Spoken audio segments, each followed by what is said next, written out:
What is going on, guys? DragonTamerBlayde here, back some more Elder Scrolls Legends, and today, as promised, we have the follow-up to my 5 cards that could be nerfed video.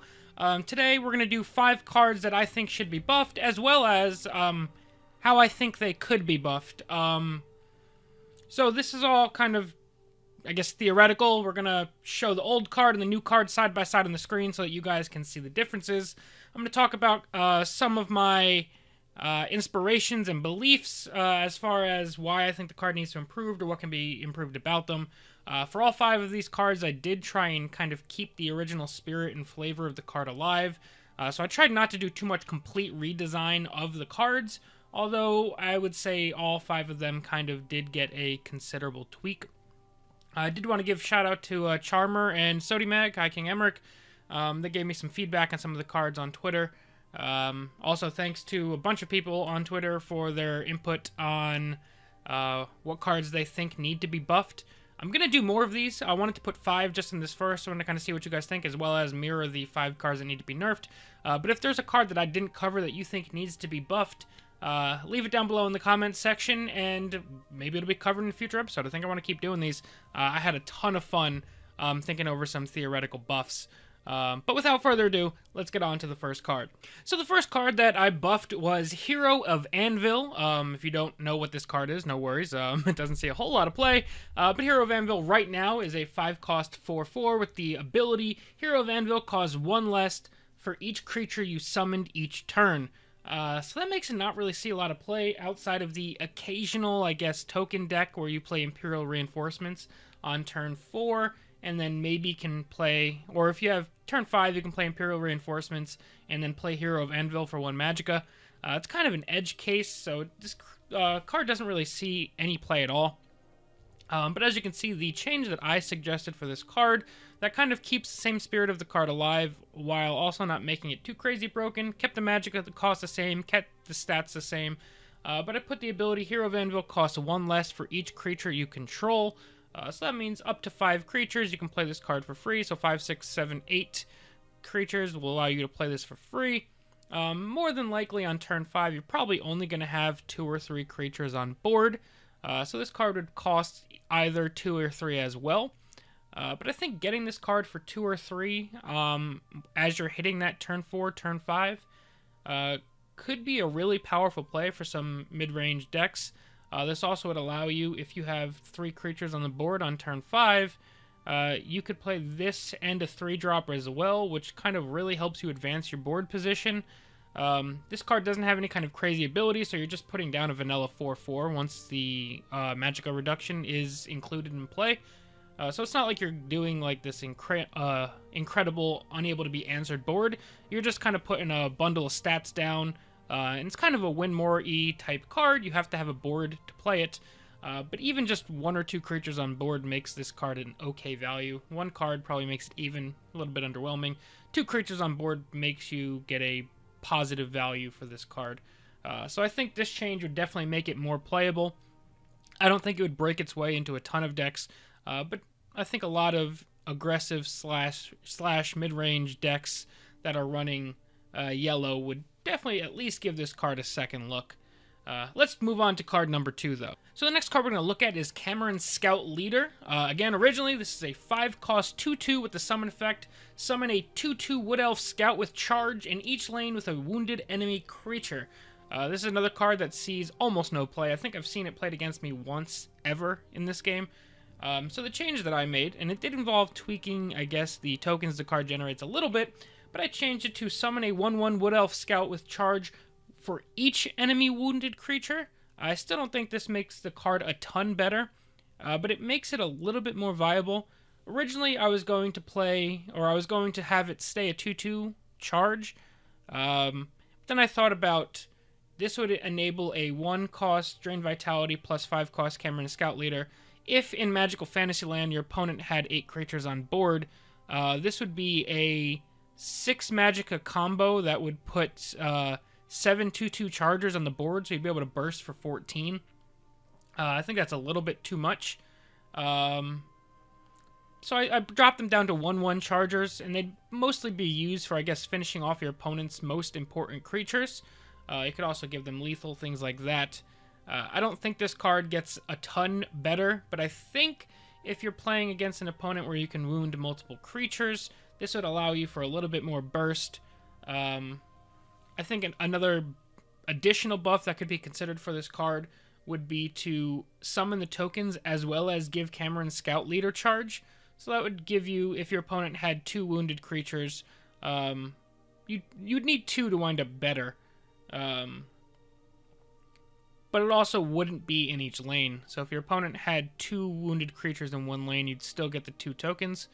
And then potentially, I think, now that I'm thinking about the card more while talking about it, I would probably also include Cameron Scout Leader gaining charge in addition, so that you would get the 1/2/2 with charge and then a bunch of 1/1 tokens. So I think that's the way I would take the card even more so to make it, because I think this is a slight buff in most situations, and then in some situations it's worse than it is now. So I would probably, like I said, add the charge to Cameron Scout Leader as well, just to make it even more attractive to play. This is probably, in my opinion, the least improved buff of the bunch. But let's move on to the next one. We'll see what you guys think. So the next card we're going to talk about is Mistveil Enchanter. At the moment, it is a 4-cost 2/2 with Ward, with the ability Gain +2/+0 if you control another card with Ward.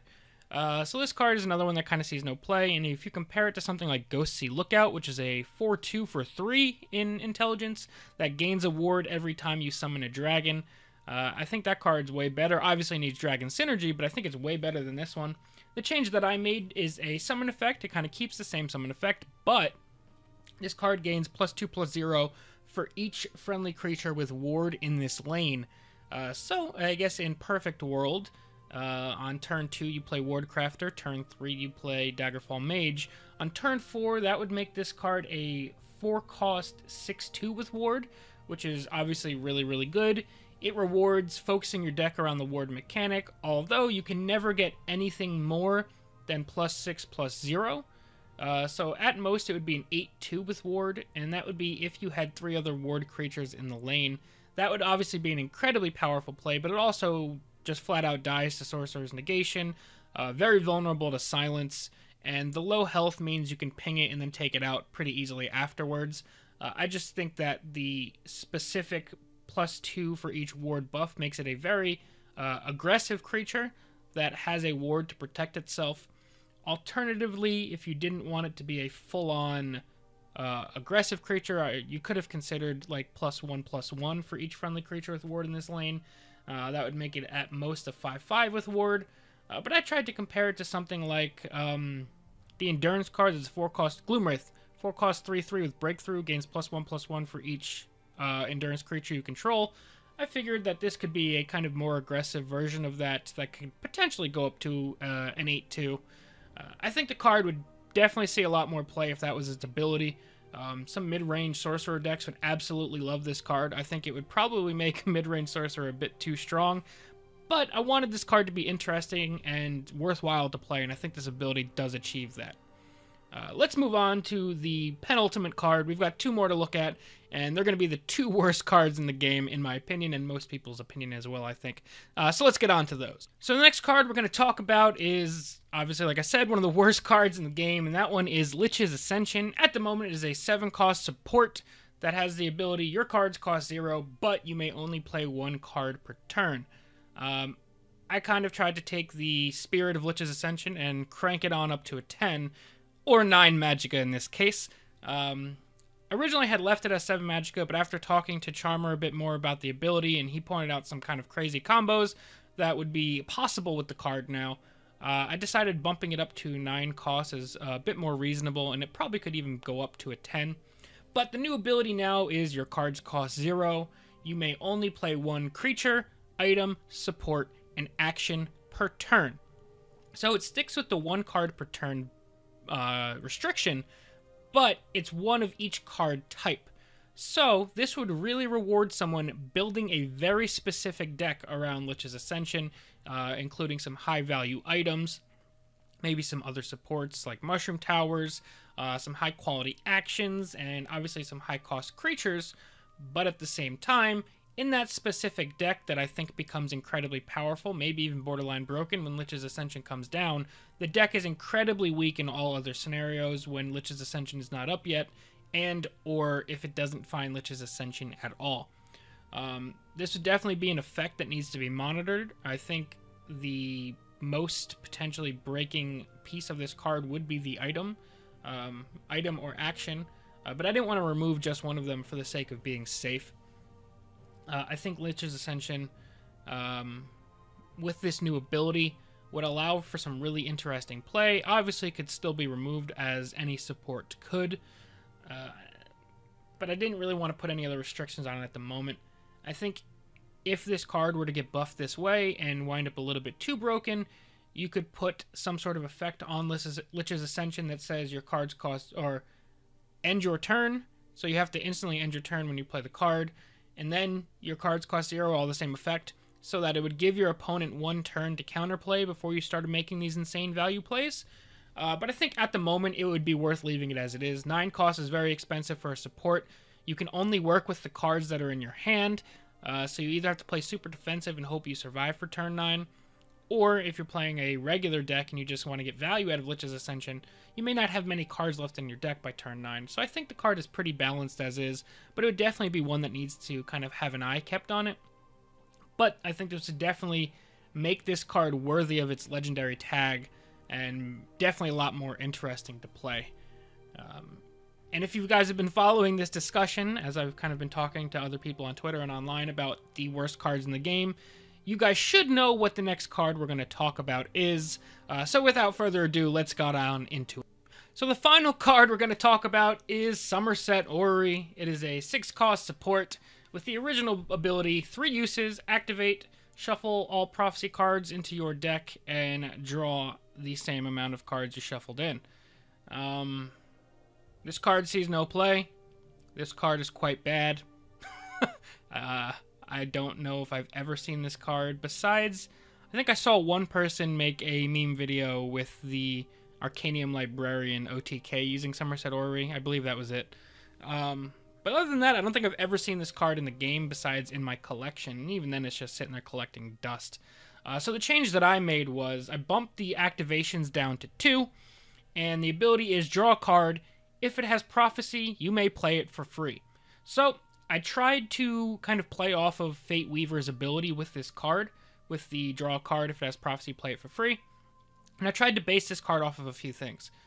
So 1, Triumphant Jarl right now is a 6-cost draw 2 with a 4/4 body with a condition effect on the draw 2. Somerset Orrery would be worst case scenario, a 6-cost draw 2 with no body. I think that kind of makes it pretty comparable. And then from there, the best case scenario being drawing 2 prophecies and playing them both for free. It kind of seemed too good at first, but then I was looking through the prophecy list, and besides things like Piercing Javelin, which is a 5-cost, Mystic Dragon being 4, Lightning Bolt being 4, Dark Harvester being 7, but obviously that's a really crappy 7-cost prophecy. Most prophecies tend to be in the 2 to 3 cost range. So after factoring in some of the 4 cost, the 5 cost, and the 7 cost, I didn't really do a full-on math analysis, but I put the general value of the prophecies in the game at probably around 3 to 3.5 magicka cost. And that's not counting how a lot of prophecy cards, you're overpaying the magicka costs per card. But just a raw magicka value of around 3.5. So in a perfect world where you activate this card twice and manage to hit prophecies twice, on average you're going to be getting about 6 to 7 magicka worth of value playing cards for free. Which obviously makes the card very good, and that's why I bumped the uses from 3 down to 2. High King Emmerich kind of clued me in on some crazy support mage synergy this card would have. But I think it would be worth it, and I think it would make this card playable. It would be a late game kind of slow option that prophecy decks would have as a risk-reward factor. Kind of playing one now and maybe summoning a card for free, and then maybe summoning a card for free next turn. So you're kind of giving up magicka this turn to hopefully gain an advantage next turn, which I think some Prophecy decks may really enjoy when they're hitting turn 6, since that's usually when they're going to be starting to run out of gas. This card can help them not run out of gas, and there's probably some other decks as well that would enjoy running this card. I don't think it's too overpowered. I think it's kind of a redesign of a Prophecy-focused card. Keeps it Prophecy-focused, but also kind of plays into kind of some of the core hopes of what our Prophecy decks in the game have seen. I don't love when Prophecy decks are super good, but this card needs to be more playable, in my opinion. But that's going to be it for now. That's 5 new buffs to go with the 5 nerfs that we talked about the other day. If there's any other cards that I missed, like I said, that you guys think should be buffed, leave them down below in the comments section, and I will loop around and do some more of these videos later, because I had so much fun redesigning some of these cards and kind of trying to figure out a way to make them playable, but also keep the original intention and spirit of the card alive. I had such a great time doing that, and hopefully you guys enjoy some of my ideas here. But that's going to be it for now, guys. As always, thank you all very, very much for watching. I'm DragonTamerBlayde, and I'll see you guys next time.